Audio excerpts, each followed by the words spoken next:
Mizmor LeDavid, Anoi Roi Lo Exar, Bino Desha Yobitsene, Ame Menuchot Yanchilene, Nafshi Yoshovev Yanchene, Bemagwe Tzedek Laman Shemo, Gam Ki Elech Begetz Amava, Lo Irara Kiata Yumadi, Shiftecha Min Shaftecha Hemerina Chumani, Tarach Lefana Shochan, Negetz Ara, Deshanta Beshem Roshi, Kosir Vaya, Aktova Chesed Yudafuni, Kol Yemechaya, Vishaftu Veda Noi, Lo Orach Yamim.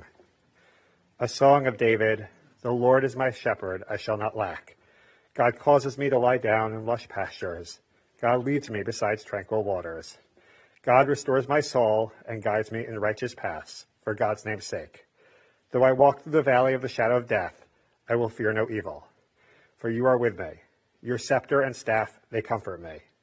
You prepare a table before me in full view of my adversaries. You've anointed my head with oil. My cup overflows.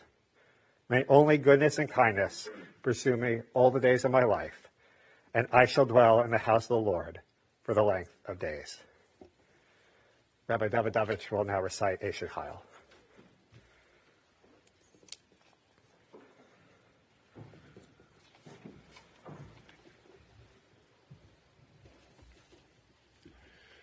Eshet Chayil mi yimtza v'rachok mi pnini michra, botach bo lo ba'ala v'shalo lo yachzar. Glas utovelera koli mechayeha, darsha temer fishtim vatas bechefetz kapeha. Heisa karnio selcher, mi merchok tobi lachma, vatakem baod laila vatiten terfle vesa v'choklen naroseha. Zama masa devati kocheu mi pri chapeha nata akarim. Chagarbos mos neha vatamez roseha. Toama kitov sachra lo yich beva laila neira, yodeha shilcha vakisha v'chapeha tamchu falech. Kappa parcelani v'yadeha shilcha la'evion. Lasira levesa mishaleg ki cholbesa lavush shanim. Marvadi masasalah sheish vargaman levusha. No da basharim bala b'shivto im ziknei aretz. Sodi nosus avatim kor v'chagar nasan laknani. Oz v'hadar levusha v'tischak liyom acharon. Pi ha'pascha b'chachma suras chesed al shona. Sofi halichos beisa v'lechem atzus lo socheo. Kamu vaneha vayashruha ba'ala vayhalala, rabos banos osu choyul, ve'at olis al kulana. Sheker hachein vehevel hayofi, isha yiras Adonai his halo. Tnula mi priyadeha, v'halaluha v'she'orim ma'aseha.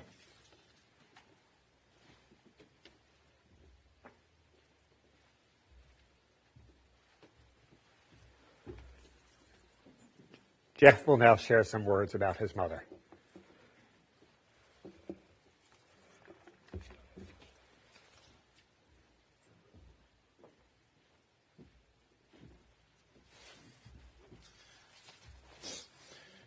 This was it's a very emotional time for me, so I had a really hard time trying to write something down, so I just have some ideas, some thoughts about my mom, and I'll share them with you. The last 3.5, 4 years have been a very tough time for my mom, and I don't really want to speak too much about that because she was really much more than the last 3.5, 4 years. But when she was diagnosed with cancer, it's a very rare type of cancer. I read that most people, once they're diagnosed with this type, they last about 9 months. My mom lasted 3.5, almost 4 years. And I think that's because she fought so hard. She had this very strong will to get better. She loved everyone. She didn't want anyone to be sad. She told me she has to fight this. She loved my father very much, and she pushed through everything for my father because she wanted to take care of him. And it's like everything, as soon as she got through one thing, then there was another thing. And then she would get through that. And it's like the initial surgery was very big, almost like 9 hours. And just to get through that by itself would have been, enough. But it was always one thing or another. Then she got sick. She couldn't walk. She couldn't get out of bed. She couldn't swallow. Always pushing through. And that's one of the things about my mom. She was tiny. I think in the hospital at one point she was 75 pounds. Probably maybe even a little bit less, but her spirit and determination, it was like never give up, never give up. So just some thoughts about her life. She had not an easy life, but there's a lot of joy and happiness in it. She's a Holocaust survivor, if any of you are not aware of that. When she was, it was hard for her. When she was little, of course, her father was taken away and sent to a concentration camp. So it was her mother with six young kids, and it was very hard. So my grandmother had tremendous strength as well, and they survived the Holocaust by hiding as Gentiles, as Christians. But my mom was very frail, and even as a young child, she was very frail, and they didn't think she would be able to survive staying with the family. So they sent her away to live with another Christian family. And she was gone for about 2 years from her regular family, and until that family was blackmailed. They suspected my mom was Jewish, and they had to send her back. By this time, 2 years later, she didn't even recognize her mom or the family because, of course, they changed and she was little. But again, something that she overcame. She told us many stories about when, there were things they did to survive, and experiences. There was one story she told us, how she was walking in the street and there were gypsies selling corn in a market, and a truck of Nazis drove up and they smashed their stands. They were selling cooked corn. They scattered everything. They smashed everything. They ordered all the gypsies into the truck to take them away. And one of the gypsies, didn't go so readily. He was protesting, and she remembers seeing the Nazi just shoot at point blank, at the gypsy and just killing him on the spot. And for a little girl, that's very traumatic, seeing someone shot right in front of your eyes. Some stories were a little bit humorous, She was little, and one of the soldiers was speaking German, of course. And, of course, my grandmother, my mom's mom, was fluent in German. So she thought, oh, what a great idea. She went and she told the soldier, come home with me. My mom speaks German, too. And the soldier was, oh, wow, this is great, because they were in Yugoslavia. This is great. And can you imagine my mom bringing home German soldiers, and they're Jewish, during World War II. My grandmother told her, don't do that again.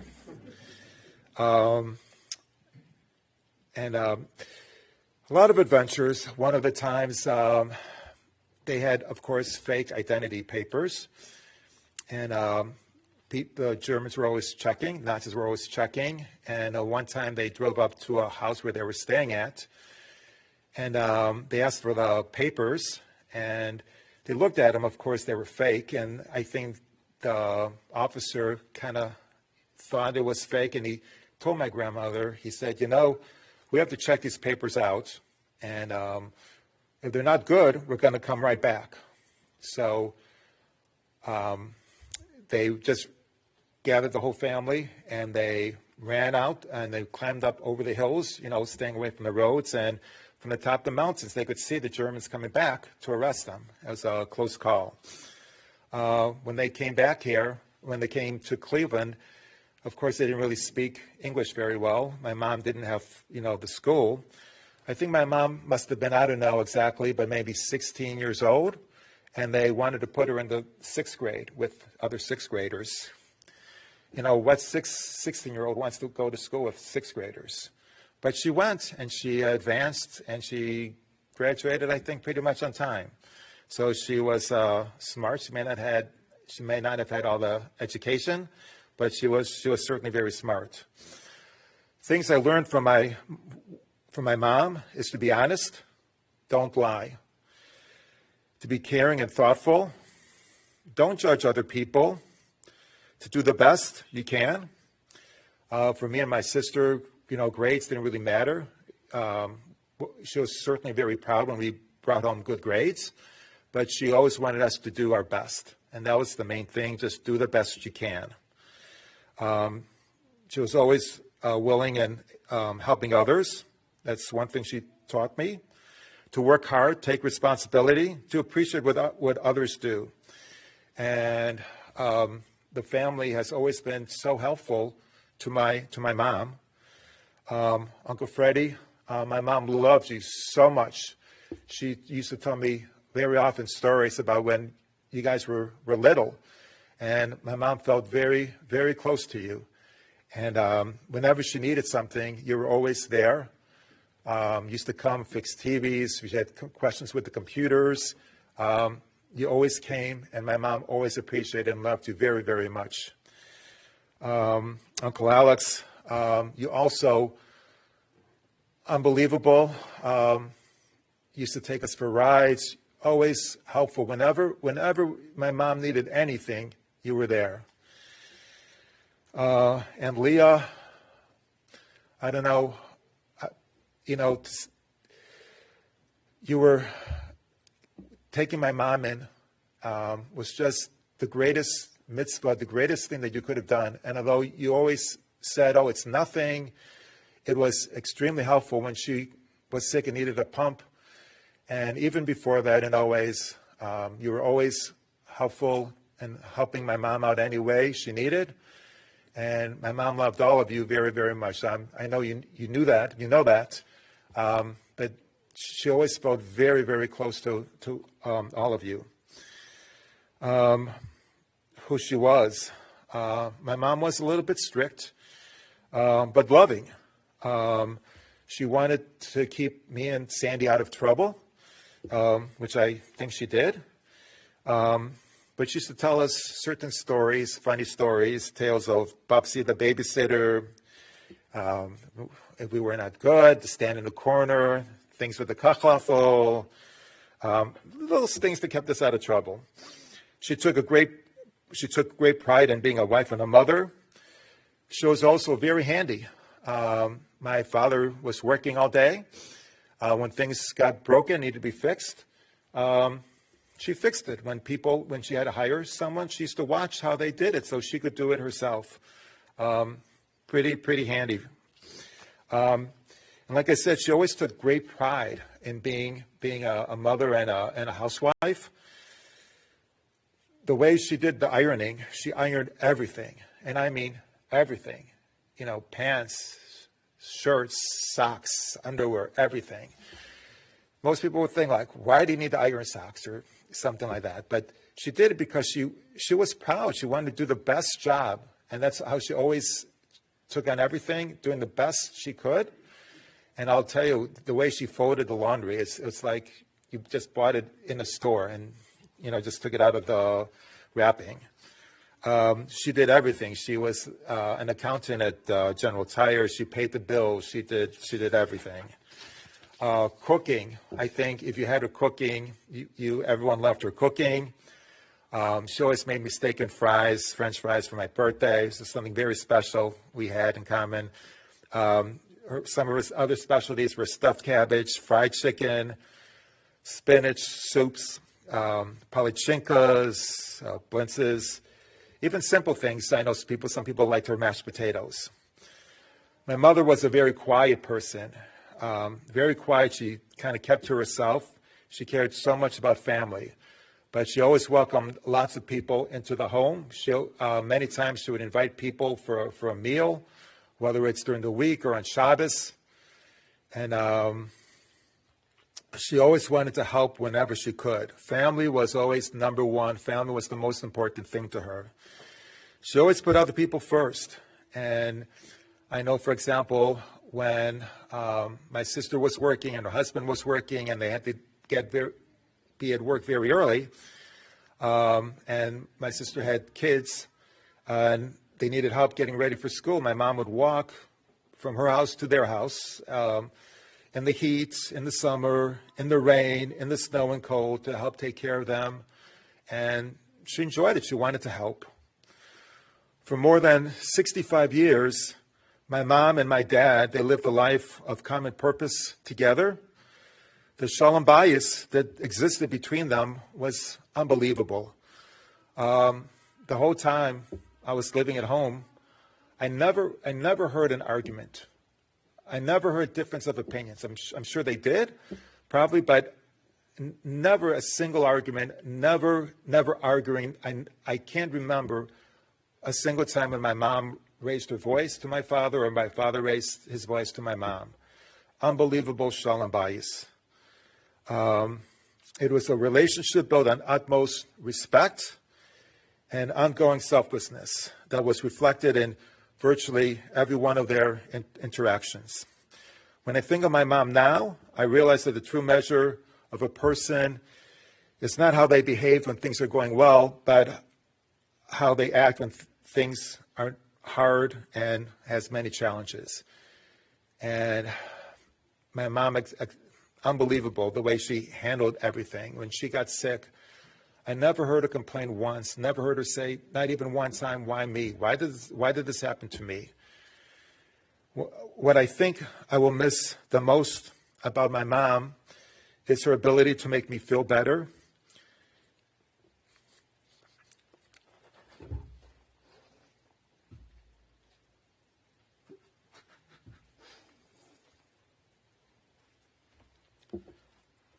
She was very comforting and able to make things better.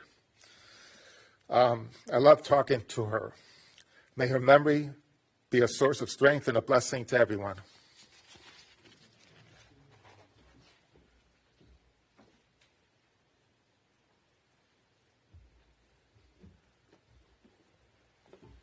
Aaron will share some words about his grandmother.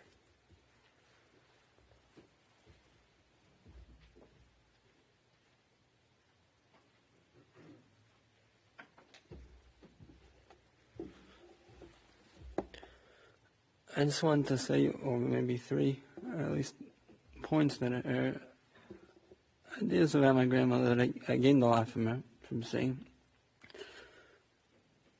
Maybe had I needed to get up and speak 4 years ago, had she been after then, and I would have needed to describe the main thing I gained from her, I would have seen that she always, or a point she always gave over, was she always appreciated, I think, that everything she got from Hashem, and to use it properly. That she said, God helps those who help themselves. And I think in 2 points, she always used to say that when Hashem gives you children, He used to say from her mother, He gives you children to take care of them. I think she always described that she took care of her children, that she was very careful. That she said none of them for the first 2 years that her first kid was born, and Sandy, I think she said she never got a cold because she was always careful in the way she took care of her, because she appreciated what she had, and she realized she had a job to take care of. And she took care of her grandchildren the same way. That much I can attest to whenever she was around. And I think all of her grandchildren heard the same story when it came to food. She always related over a story when she was growing up, they used to have a neighbor in Europe who used to buy a whole new loaf of bread every day and take a slice of bread and throw the rest in the garbage. And she says, and her father always told her that one day that neighbor's not going to have food to eat. And I remember seeing her during the war, sitting and cooking grass because she didn't have any food to eat. So she says, because she appreciated that when you get money for food, Hashem is giving it to you to use for something and to appreciate that. And I think that's the way she acted her entire life. A penny saved and a penny earned. She always appreciated that it came from that, and she used her life to her fullest in that way. And that's probably the main thing I would have said I gained from up until she started getting sick. And then I think I saw and appreciated a new aspect from her, which is that even after she got sick, it was an act of, I could see you picked up on a perseverance, that even though she got sick and she had, and this type of cancer, so she went for treatments for it, and she was always saying she'd get better. And she would try and she would seem to get better, and then she would get a little bit more sick. And she would go for more treatments, and she'd struggle and keep getting better and better. And until eventually she was nifter. But that idea and that perseverance to always, even though if it doesn't seem that you're successful, to pick up and keep trying was really something that went with her entire life, from going to city and city in Europe when she was younger and coming over to America and raising a family, have 2 children, sharing retired mitzvahs. It was a big accomplishment back then, and now there's plenty of grandchildren to show from it, which is not a minor accomplishment. But I think in even the third aspect, which I gained a lot from, which was even just the past few months before she was nifter, when she wasn't even doing so much. She was really sick in bed. Most of the day she couldn't really talk. And I think an aspect that I picked up, and it's really, I think, it's brought out very well, I think, in the first passage, one of the first psukim in Parashat Shemais, which you just read, which is, it starts off with Vayamas Yosef, and Yosef died, and his brothers, V'chol Adarahu, and an entire door died out, and then it starts the whole Sheba Mitzrayim. So I was wondering, why is that Hagdama there? And I thought it could be because when there's the previous door is still alive, and everyone alive sees that old door, and even if they're not necessarily a direct interaction, you could have a Yaakov, but Saif Yalmov was sitting on the bed, and he couldn't even get up yesterday to go see him. He struggled to stand up. But as long as they're around, and there's a Temos Yaakov, you have a picture of your grandparents in your mind, and you see them, and you can picture them. They're there, and they're around. So then whenever a person makes his decisions, he makes it with a conscience. Are his decisions, are his actions, is his moral viewpoint fit with the way the previous generations looked at things? Or is he making up his own sort of ideas that may not necessarily be in accordance with the traditions that were passed down? So it's something I appreciated from my grandmother, even when she wasn't necessarily able to talk so much, and she wasn't able to give over as much as I gave when I was younger. There's just appreciation that she was there, and her face was there, and even though she's not around anymore, not to talk to, but her picture's still there, and as much as I'm able to, I'll still try to ingrain that picture in my heart and keep that moral perspective of the Torah views and hashkafas that were passed down from her.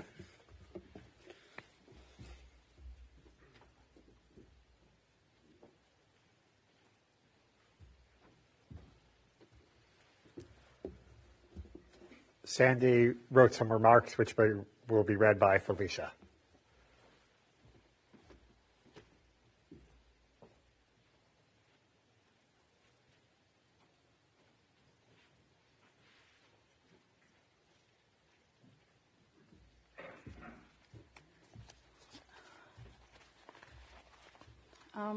I'd like to read the words from my dear friend Sandy. This is in her voice. Where do I start? From the beginning? From the end? Oops. Thank you. How do I bring 88 years of my mother's life to a conclusion? Her body has stopped living in our world, but her sweet neshama will live on for eternity. All of us here today knew that the end was near, but still, when the end arrived yesterday, as my father said, it came so quickly. Were we surprised? Yes and no. I feel her death came as a shock because I wasn't and am still not ready to lose my mother. But we can all take solace in the fact that she is not suffering and has gone to a better place. When I visited Cleveland in October, my mom told me her parents were coming to be with her, and it gave her comfort. We can all remember my mother for her selflessness and how she always strived to help others, take care of my father, and always put me, Jeff, and the grandchildren and great-grandchildren at the top of her priority list. Even when she was lying in the hospital and we talked, she would remind me to call my dad to make sure he turned off the lights, turned off the gas on the stove, and locked the door before going up to bed. Over the last year since her long hospitalization, and with COVID restrictions closing down my travel options then and now again, unfortunately, she would always tell me, "Don't come, don't worry about me, it's okay, I'm fine, stay home and take care of Eugene." I never heard her complain of discomfort, pain, or exhaustion with the various cancer treatments she endured, She was amazing, and that is an understatement.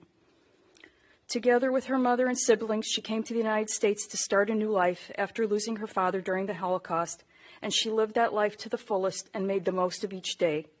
She taught me so much about life, and I'm passing on her words of wisdom to my children and grandchildren so that her outlook on life will live on to the next generation. I will never forget how she told me never to be a quitter, have faith in yourself, do it right, or don't do it at all. She was never bitter of her faith and always said she didn't cause the illness and she'll just have to make the best of things. And that she did. She was an inspiration for all. I am grateful for my father's love and tender kindness toward my mother, seeing the two of them together, holding hands, silently communicating with each other. That was her strongest reason to keep living and get better, so that they could be together and she could take care of him. I want to take this opportunity to thank my devoted brother for all he's done. I'm convinced that his optimism and loving attention to all the details of Mommy's medical care kept her alive much longer than anyone could have imagined, given the type of aggressive cancer she had. She was a fighter and beat all odds and the expected survival rate. I also want to thank Aunt Leah from the bottom of my heart for opening up her home and her heart to my mother so she could be in a loving environment and never be alone in an institution. Through her generosity, Aunt Leah, Mommy was able to enjoy her family and friends until the very end, to her last breath. I also really appreciate my cousins, uncles, and friends who visited Mommy during her illness. This is especially important since I wasn't able to be there for her in person, just on the phone most of the time. I said my goodbyes to my mother in October when I visited there last, but here at the funeral, Mommy, I want to ask your forgiveness for anything I did to upset you, hurt you, or that I didn't live up to your expectations. No matter what I have done and will do in my life, I always have you in my thoughts and prayers and try to honor your name. Love, Sandy.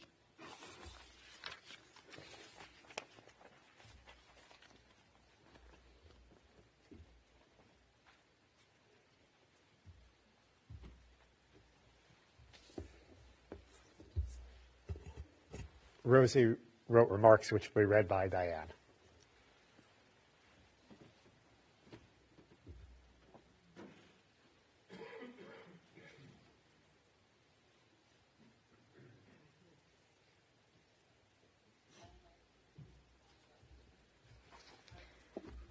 This was written by my cousin Rosie in Israel, and she asked me to read it for her.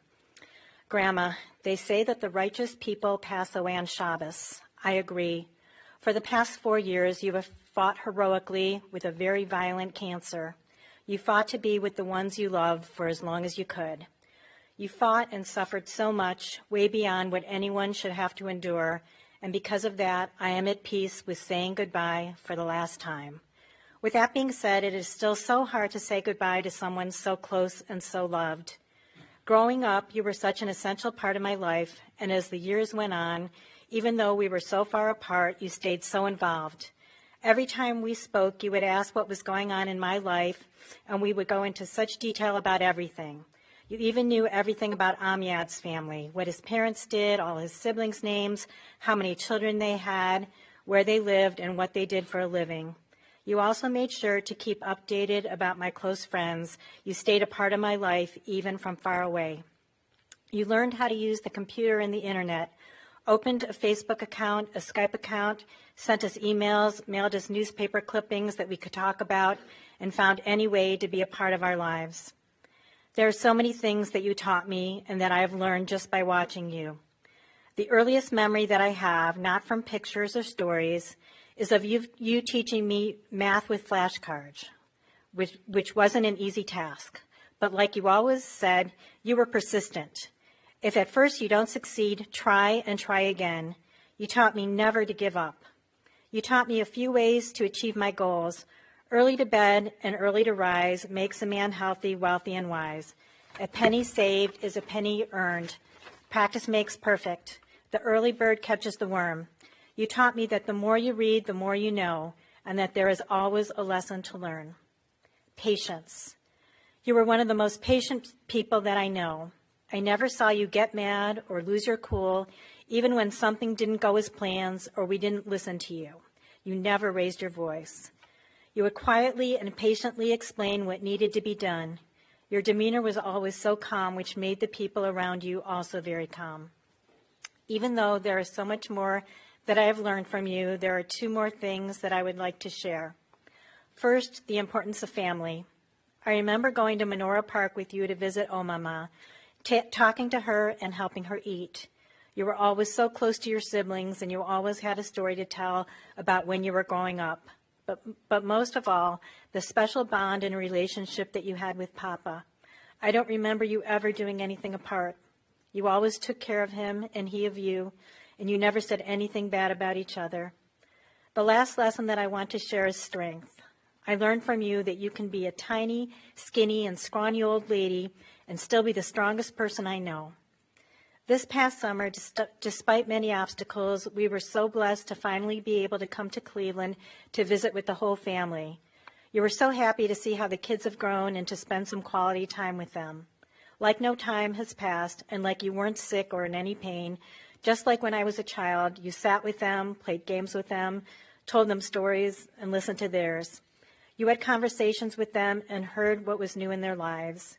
You and Papa sat hand in hand and just watched them play and swim in the pool at Aunt Leah's 5-star hotel and smiled from ear to ear. Late at night, when I was writing my goodbyes, both of my daughters asked me what I was doing. I explained to them, and they both asked if they could also write something. Here's what Yaela, 10 years old, wrote. To Grandma, if you were still alive, I would want to tell you that you were a very meaningful and important person in my life. Every night when I lay in bed, I think of you and what you were. I wish and pray that, like you, I will have the courage to be true to myself and stick to what I believe. Now that you are no longer here, I feel an emptiness. You fought so hard to stay alive long enough to see me, my brothers, my sisters, and my cousins. I have a lot more to say, but I feel that I've written down the most important part. I hope that you are in a good place, and I am happy for you. I love you a lot. Yaela, your great-granddaughter. Before I say my last goodbye, I want to say that I am sorry for not calling enough, and I want to thank you for all that you were for me. You will always be in my heart, and I hope to be able to pass down these important lessons and more that I have learned from you throughout the years. One last thing, don't worry. You will also be remembered as the woman who never complained about anything, had a good story to tell to help teach every lesson, made the best vegetable soup, got a lot of children to eat spinach, the woman who took the most time to drink a glass of water, and made everyone finish what was on their plate. Love and already miss you, Rosie.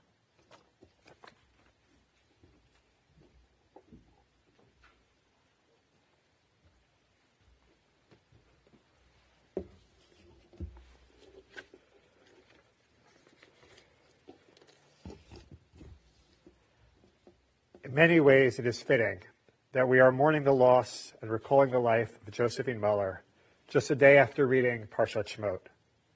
Shemot begins by recalling the names of Yosef and his brothers who descended with him to Egypt. It marks a fundamental turning point in the Torah's story, when the focus shifts from a family to a people. Yet even at this moment, family is recalled, because the unique spirits of Yosef and his brothers lives within their descendants, binding us together forever as a family. Just as the Torah emphasizes that we are one family, family was the focal point of Josephine's life. She was born in Yugoslavia in 1933, one of 6 siblings. Incredibly, although her father was killed in the Holocaust, her mother and all of her siblings survived the war. This was due to her parents' incredible perseverance and dedication to their children. They obtained false papers and arranged for Josephine to hide with a non-Jewish family. The family that hid her quickly fell in love with Josephine. And Josephine always carried within her her parents' perseverance and determination. After time in a DP camp at the end of the war, she moved to Cleveland in 1949 with her family. There, she met the love of her life, Lou. At the time, he was visiting from Montreal, and they were introduced by relatives.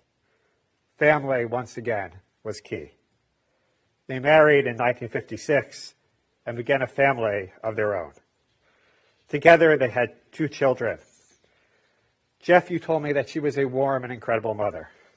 She loved everyone, and nothing made her happier than hosting friends and family in her home. She instilled within her children a commitment to Torah and a passion for Israel. It was, Lou, as you said, a very happy life. As their children grew up, Josephine and Lou were blessed with 7 grandchildren and 16 great-grandchildren. Over the last several years, Josephine fought with her characteristic determination and perseverance against her illness. And even as her health declined, family could always raise her spirits. She loved her Friday phone calls with her family in Israel, and just a few months ago, on Sukkot, hearing her grandchild say, "I love you," brought an immediate smile to her face. May Josephine's commitment to Torah, Israel, and family be an inspiration for us all, and may her memory be a blessing for her family.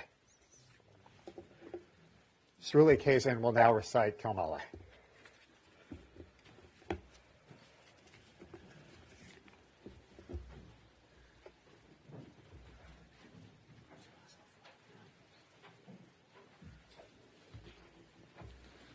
Everyone, please rise.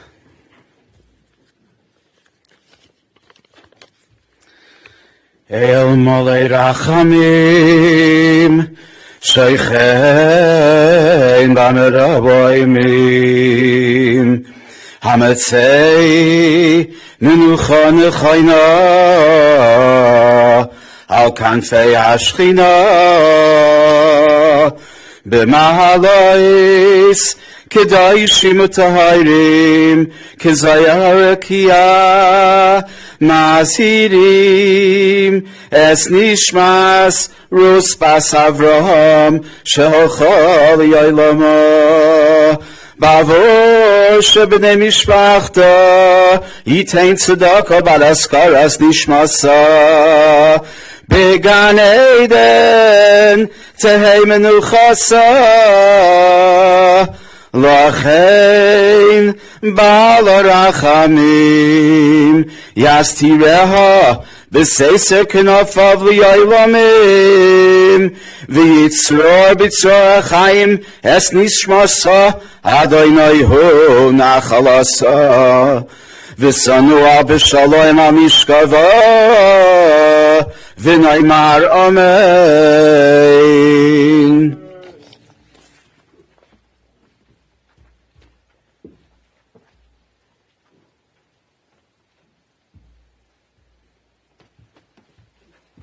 This concludes the service in the chapel. Can the pallbearers please come forward?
The sermon will be at the Mount Olive Cemetery. We'll ask that those going to that service, please turn your head to your car, put on your headlights, and your hat and flag.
Thank